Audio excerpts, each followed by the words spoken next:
warahmatullahi wabarakatuh. Bismillahirrahmanirrahim. Today I'm going to start with chapter number 4, that is functions and graph of class 11 business mathematics in board.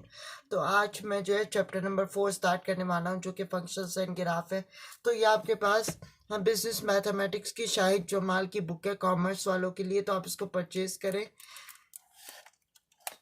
और मैं जो आज इसका question solve करने वाला हूँ वो है 4.9. तो 4.9 में देखें क्या कहते हैं. 4.9 में वो कहते हैं फाइंड द. तो आज का जो मैं क्वेश्चन सॉल्व करने वाला हूँ वो है 4.9. तो 4.9 में कहते हैं 4.9 देखते हैं 4.9 में क्या कह रहा है. तो 4.9 में वो कह रहा है find the distance between point 14, 10 and 11, 6. और ये मोस्ट इंपॉर्टेंट क्वेश्चन है. ये कराची बोर्ड 2006 में भी ये क्वेश्चन आया हुआ है. तो इस क्वेश्चन की बड़े अच्छी तरीके से प्रैक्टिस करें, क्योंकि एग्जाम में आपके यही क्वेश्चन आने वाले हैं. जो पास पेपर में होते हैं उनको तो आप रट लें, क्या कहते हैं. और एग्जाम्पल्स भी मोस्ट इंपॉर्टेंट होती है, तो इसलिए एग्जाम्पल्स को आप लोग मत छोड़ा करें. तो अब हमें डिस्टेंस मालूम करना है. अब जब मैंने अपनी इंट्रोडक्शन की वीडियो डाली थी डिस्टेंस की, जिसमें मैंने डिस्टेंस को बहुत डिटेल में एक्सप्लेन किया था, तो उसमें मैंने आपको बताया था कि जब भी हमें दो पॉइंट के दरमियान का डिस्टेंस कैलकुलेट करना है तो उसके लिए हम डिस्टेंस फार्मूला यूज़ करते हैं. डिस्टेंस फार्मूला बहुत आसान है और इसकी कैलकुलेशन भी बहुत आसान है. सपोज करें आपके पास दो ऑर्डर पेयर्स गिवन है, ठीक है, 14, 10 और 11, 6. ये दो ऑर्डर पेयर दिए गए हैं. अब आपको इनके दरम्यान का डिस्टेंस मालूम करना है, ठीक है. अब आपको हमेशा याद रखना है कि जो फर्स्ट ऑर्डर पेयर की जो फर्स्ट वैल्यू होती है आपके पास, वो आपके पास हमेशा x1 को रिप्रेजेंट करती है. देन फर्स्ट ऑर्डर पेयर की सेकंड वैल्यू पाएंगे तो वो y1 को रिप्रेजेंट करेगी. देन जब आप सेकंड ऑर्डर पेयर की फर्स्ट वैल्यू पाएंगे तो आपके पास x2 को रिप्रेजेंट करेगी.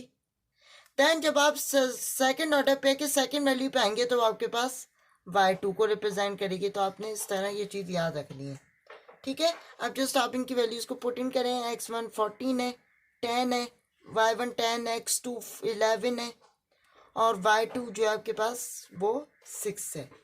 अब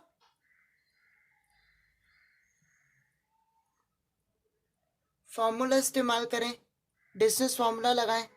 ये फार्मूला बहुत आसान है, इसकी कैलकुलेशन भी बहुत आसान है. सपोज करें आपके पास आपने कहा आपके पास डिस्टेंस फार्मूला है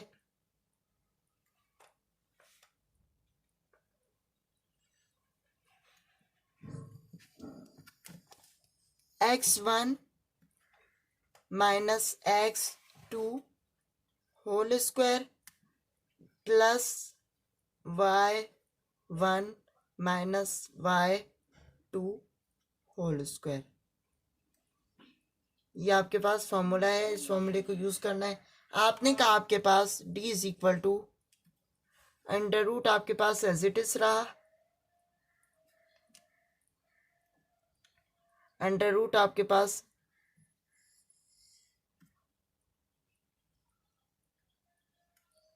अंडर रूट आपके पास एज इट इज रहा. जस्ट वैल्यूज पुट इन करें.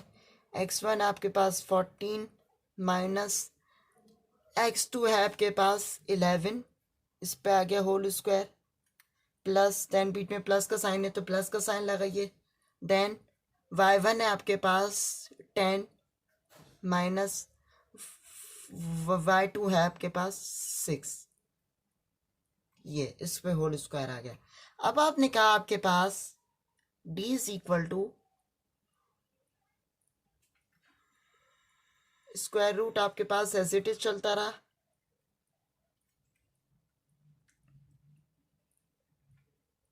फोर्टीन में से 11 माइनस किया तो 3,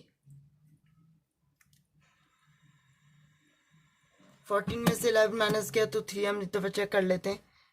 14 minus 11, yes I am right 3. 10 में से 6 प्लस का साइन लगाएं. 10 में से 6 माइनस किया 4, इस पे आ गया होल स्क्वायर. हम चेक कर लेते हैं.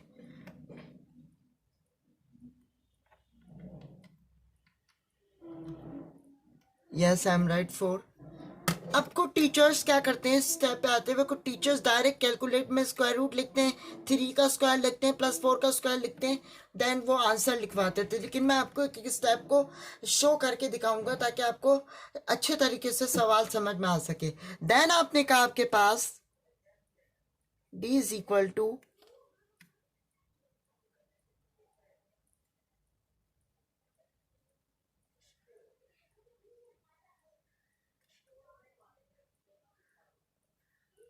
थ्री का स्क्वायर 9। अब देखिए थ्री का स्क्वायर खोलने का मैं आपको यहाँ पे तरीका बता देता हूँ।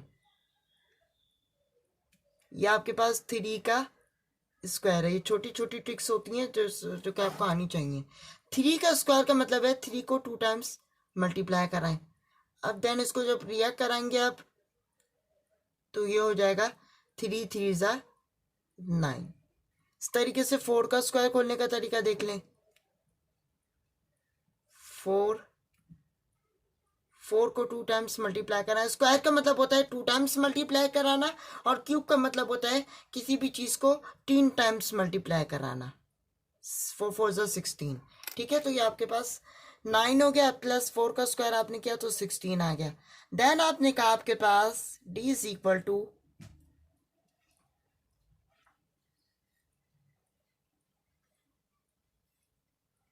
अंडर रूट, आपके पास एज इट इज रहा। 9 + 16 25 हो गया। हम कैलकुलेटर से देख भी लेते हैं। 9 + 16, यस आपके पास 25 है। अब देखें, अब मैं आपको यहाँ पे एक ट्रिक सिखाता हूँ। स्क्वायर 25 है ना, 25 का स्क्वायर रूट कैलकुलेट करना है। क्या कहते हैं, तो 25 आपने एज इट इज लिखा। हमें पता है, आपको अगर ये बात नहीं पता तो आपको ये बात पता होनी चाहिए कि स्क्वायर रूट की अपनी खुद की वैल्यू क्या होती है, 1/2। अगर क्यूब रूट है तो उसकी वैल्यू 1/3 होगी। अगर फोर्थ रूट है तो उसकी वैल्यू 1/4 होगी।